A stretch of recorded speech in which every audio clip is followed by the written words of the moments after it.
안녕하세요. 남의사 자격시험 2차 대비 서술형 시작해 보도록 하겠습니다.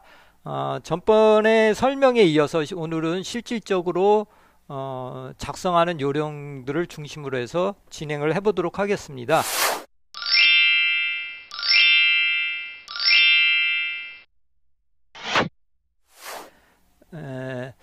이제 준비상 서술형 마음 자세는 어떻게 하느냐 다시 한번 보도록 하겠습니다.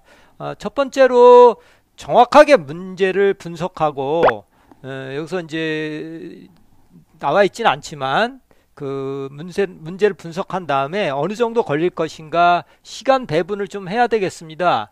시간 배분을 모든 문제를 쭉 읽어보고 어떻게 서술을 할 것인가 해서 이제 아는 것부터 서술을 해도 됩니다. 그래서 이제 순서를 이제 정하는 거, 그 다음에 시간 분석하는 것도 중요하겠죠. 그 다음에 이제 문제를 읽는데 정확한 문제 묻는 내용에 대해서만 이렇게 이제 집중을 해서 풀면 되겠습니다. 그 다음에 두 번째로 핵심 포인트를 도출해 내는데 내가 강조하고자 하는 그런 그 포인트를 이제 도출해 내야 되겠습니다. 그 다음에 그래서 키워드를 이제 제시를 하고 그거에 대한 그 부연 설명을 하도록 하겠습니다. 그래서 부연 설명을 하면서 이제 체계적으로 목차를 이제 구성을 해야 되겠습니다. 뒤죽박죽 되면 안 되겠죠. 그래서 체계적으로 이제 서술을 해야 되겠고 그 다음에 이제 간결하게 이제 설명을 해야 되겠습니다. 물론 이제 서술형이라고 그래갖고 쭉 뭐 이렇게 나열해서 쓰는 것보다 번호를 매겨서 이제 앞에 핵심 용어를 넣고 그 다음에 설명할 게 있으면 그 다음에 설명하면은 간결하고 산뜻하게 보이게 되겠습니다. 그 다음에 네 번째로 이제 서론, 본론, 결론 이렇게 세 파트로 나눠서 이렇게 구성을 하면 좋겠습니다. 그런데 그렇게 안 하고 그냥 번호를 쭉 나열해서 하는 것보다는 이제 서론, 본론, 결론해서 이제 뭐 왜 이 문제에서 묻는 거를 이제 어떤 핵심 포인트를 이제 서술해 놓고 그 다음에 내용을 쭉 본론에서 이제 쓰고 결론에서는 자기 본인 생각도 이렇게 서술하는 것이 구성하는 체계도 잘 돼 있고 잡혀 있고 그러기 때문에 점수 올리는데 좋다고 생각을 합니다.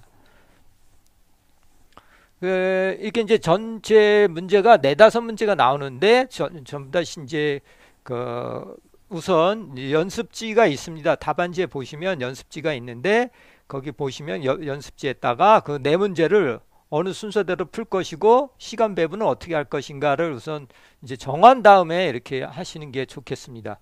뭐 이제 구성을 안 하고 막 문제를 풀다 보면 시간도 부족할 뿐만 아니라 이제 뒤죽박죽이 되는 경우가 많습니다. 그래서 시간 배분 잘 하시고 핵심 문제 내용 정확히 분석하는 게 중요하다고 생각합니다.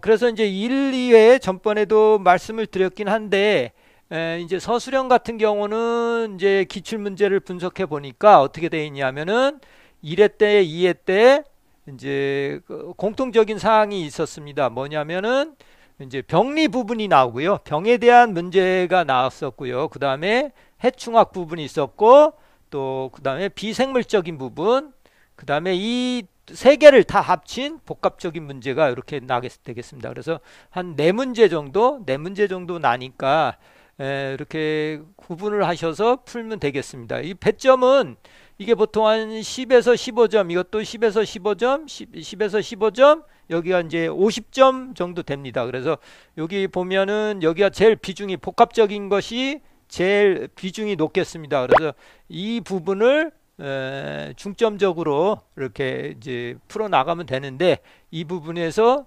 시간도 이제 배정도 많이 해야 되겠고죠.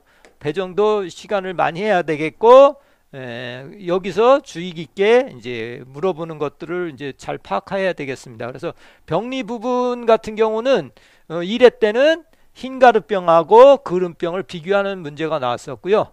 2회 때는 아밀라리아 뿌리 썩은 뼈맥에 대해서 이제 나왔었습니다. 이 병리에 대한 문제였었고, 그 다음에 해충학에 대한 부분을 봤더니 1회 때는 미국 흰불나방에 대한 문제가 나왔고요. 2회 때는 광릉긴 나무좀에 대한 문제가 나왔었습니다. 그 다음에 그 비생물적 부분에서는 1회 때는 제초제 피해에 대한 거가 나왔었고요. 2회 때는 농약 희석 이제 배액 조제하는 거 이제 계산하는 게 나왔습니다.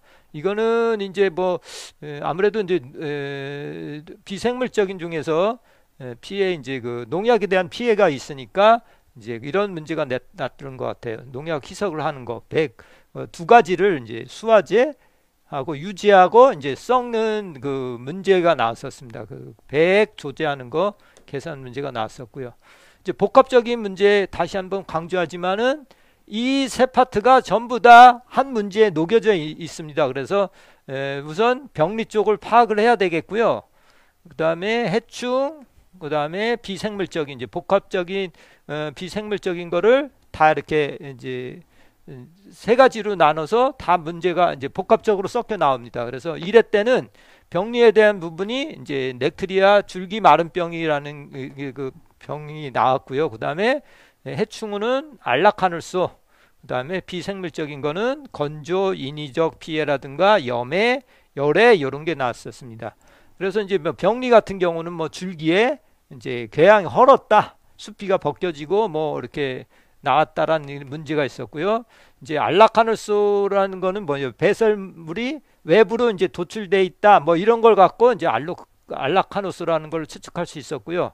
그다음에 비생물적에는 뭐 이제 건조했다, 그 공원에 건조하고, 그다음에 그 일렬로 뭐 도로가에 일렬로 많은 나무들이 비슷하게 일렬로 뭐 숲이가 벗겨져 있었다, 그렇게 돼 있었고, 그래서 뭐 염해 피해를 받은 것 같기도 하고 열해 피해 받은 것 같기도 하고, 이런 식으로 비생물적인 거를 이제 추측하게 해서 거기에 대한 거를 나열해서 쓰시면 되겠습니다. 그래서 또 2회 때는 어떻게 나왔냐면은 병리 부분에서는 소나무 가지끈 마른병에 대해서 나왔는데, 소나무 가지끈 마른병에 대한 걸 이제를 추측할 수 있는 뭐 이제 그 전에 몇 년 전서부터 그 전년도에는 건조했고, 뭐 차량이라든가 사람이 많이 뭐 이제 지나다녔다.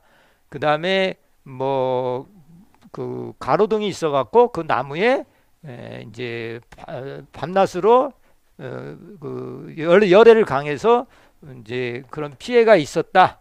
그러므로 해서 이게 이제 가지끈 마른병이라고 이제 추정할 수 있는 이런 조건들이 있었습니다. 그래서 요 세 가지를 다 이제 서술을 해야 되는데, 보통 이런 복합적인 문제가 나왔을 때는 병리 부분 따로, 그 다음에 해충에 대한 부분 따로, 그 다음에 비생물적인 거, 그다음 중에서 또 이제 다밥 따로, 뭐 건조 따로, 뭐 열에 따라요. 이런 식으로 이제 이렇게 나열을 해주면 되겠습니다.